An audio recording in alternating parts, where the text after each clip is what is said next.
और इसी बीच एक और बड़ी खबर है, ईरान में यूएस का ग्राउंड ऑपरेशन शुरू हो गया है। ये बड़ा दावा किया जा रहा है और ये बहुत बड़ी खबर है। यूएस की बख्तरबंद गाड़ियां देखी गई हैं।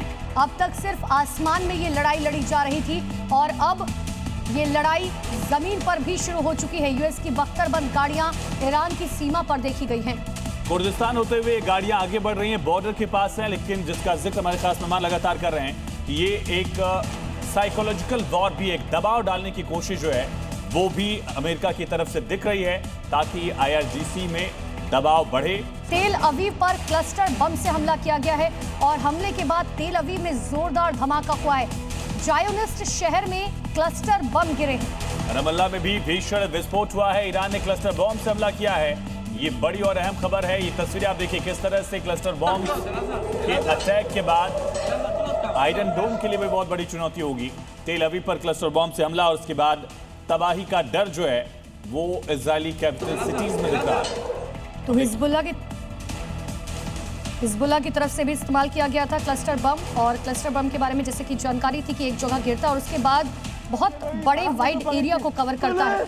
ये तस्वीर आपको दिखा रहे हैं, देखिए क्लस्टर बम से जो तबाही मची है तेल अवीव में, उसकी ये तस्वीर आपके सामने। तो लगातार तबाही की तस्वीर जो है वो अब इजराइल से भी दिख रही है। ईरान ने क्लस्टर बम से अटैक किया है। दूसरी तरफ दावा ये भी किया जा रहा था कि हिजबुल्लाह ने भी क्लस्टर बम का इस्तेमाल किया है। ये तस्वीरें आप देखिए किस कदर तबाही मची है। एक मशरूम क्लाउड जो है वो आपको नजर आएगा, धुएं का गुबार जो है वो आपको दिख रहा है। भीषण तबाही इजराइल में भी लगातार दिख रही है इस युद्ध में।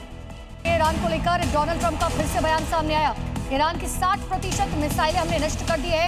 ईरान बहुत अड़ियल है। ईरान लड़ना चाहता है, हम समझौता चाहते हैं। ईरान के 24 जहाज नष्ट कर दिए, ये कहना है डोनाल्ड ट्रंप का। मयंक चौबे सर, हम डोनाल्ड ट्रंप की बात कर रहे थे कि उनको बयान देने से तो हम नहीं रोक सकते हैं, लेकिन वो साफ तौर पर कहे हैं कि 60% हमने सब कुछ नष्ट कर दिया है, उनके जहाज नष्ट कर दिए, सब कुछ नष्ट कर दिया है, फिर भी ईरान लड़ रहा है। और सबसे महत्वपूर्ण जो लाइन उन्होंने कहा कि ईरान बहुत अड़ियल है, बहुत जिद्दी है। हम समझौता चाहते हैं, इसका मतलब क्या हुआ सर? मैं एक सुझाव दूं डोनाल्ड ट्रंप को, कर्नल साहब। जी मयंक सर, मेरा सुझाव यह है कि अब आप सीज फायर डिक्लेयर कर दीजिए इजराइल, अमेरिका और ईरान के बीच, और बोलिए मुझे नोबेल प्राइज मिलना चाहिए। जंग भी मैंने शुरू किया, बंद भी मैं करूंगा।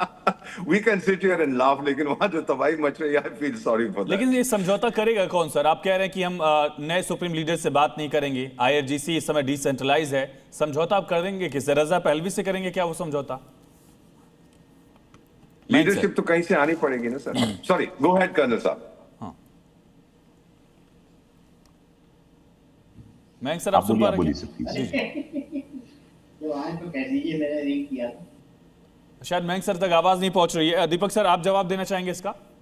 हाँ, मेरा मानना है कि जब भी मैंने ये अपने करियर में देखा है, कई देशों में राजदूत रह चुका हूं जहां पर इस तरह का तबाही होती है ना, केओस आता है। लीबिया में भी हमने ये देखा था, सीरिया में हमने देखा था, इराक में देखा था कि एक ना एक कोई ना कोई लीडरशिप आती है, कहीं से आनी पड़ेगी। ऐसा हो ही नहीं सकता कि इतनी सारी कोई लीडरशिप ना हो किसी देश में। जो भी हो, गंदी हो अच्छी हो, आएगी जरूर। मेरा मानना है सर कि इस समय बेस्ट बेट वो शाह ईरान, पुराने शाह ईरान के सुपुत्र हैं, जो कई सालों से। देखने वाली बात होगी कि डोनाल्ड ट्रंप से बात कर रहे हैं, सच में वो समझौता करना भी चाहते हैं। इस पर आगे डिस्कस करेंगे, लेकिन एक बड़ी खबर आ रखी है जहां पर बहरीन की राजधानी मनामा में ईरान ने एक बड़ा ड्रोन अटैक किया है। मनामा में 2 होटल और एक आवासीय इमारत को टारगेट किया गया। तो इमारत में अमेरिकी अधिकारी मौजूद थे। बड़ी खबर है, ये युद्ध जो है वो सिर्फ बेस मिलिट्री एस्टेब्लिशमेंट तक सीमित नहीं है, रिहायशी इलाकों, होटल्स तक पहुंच चुका है। ये तस्वीर आप देख रहे हैं, ये तस्वीर आप देखिए और समझिए, एक पूरी हाई राइज बिल्डिंग है, उसके एक हिस्से पर अटैक किया जाता है। वहां धुएं का गुबार जो है बिल्डिंग के एक हिस्से से निकल रहा है।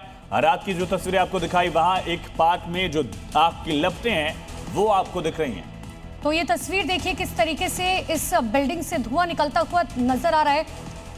9/11 आपको याद होगा कि आखिर किस तरीके से हमला किया गया था, और उस वक्त भी इसी तरीके की एक तस्वीर, हल्की फुल्की झलक आपको याद आ रखी होगी। और ये आपको बता दें कि ईरान ने जब इस होटल पर अटैक किया है तो इस होटल में अमेरिकी अधिकारी मौजूद थे और ये बात ईरान जानता था और इसीलिए यहाँ पर हमला किया गया।